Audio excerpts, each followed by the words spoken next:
সেদিন দুপুরের খাবারের জন্য আমি করেছিলাম লাল লাল করে মুরগির মাংস ভুনা আর সাথে ছিল পালং শাক ভাজি।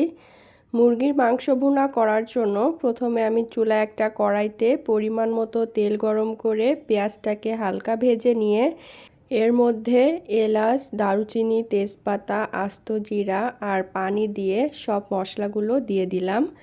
আদা রসুন বাটা, লাল মরিচের গুঁড়া, হলুদের গুঁড়া, জিরার গুঁড়া, ধনে গুঁড়া, সাথে স্বাদ অনুযায়ী লবণ দিয়ে মশলাটা কষিয়ে তারপরে মুরগির মাংস দিয়ে মাংসটা ভালোভাবে কষাতে হবে। তারপরে সামান্য একটু পানি দিব মাংসটা আরও ভালোভাবে কষানোর জন্য।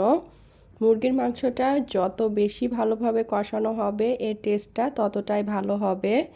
মাংসটা কষানো হয়ে গেলে মাংসটা ভালোভাবে সিদ্ধ হওয়ার জন্য আর সামান্য একটু ঝোলের জন্য পরিমাণ মতো পানি দিয়ে কয়েক মিনিট জাল করে নিলেই লাল লাল মুরগির মাংস ভুনাটা একদম পুরোপুরি তৈরি হয়ে যাবে।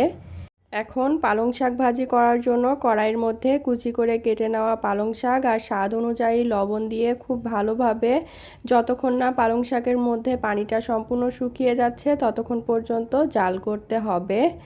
এখন আবার কড়াইয়ের মধ্যে পরিমাণ মতো তেল, পেঁয়াজ কুচি, কাঁচামরিচ কুচি, রসুন কুচি দিয়ে ভালোভাবে ভেজে পালং শাকটা দিয়ে আরও কয়েক মিনিট নেড়েচেড়ে ভেজে নিলেই তৈরি হয়ে যাবে। রান্না করা শেষ। এখন আমি তরকারি দুইটা আর সাথে ভাত আর সালাদ দিয়ে খুব সুন্দরভাবে একটা প্লেটে পরিবেশন করে নিচ্ছি।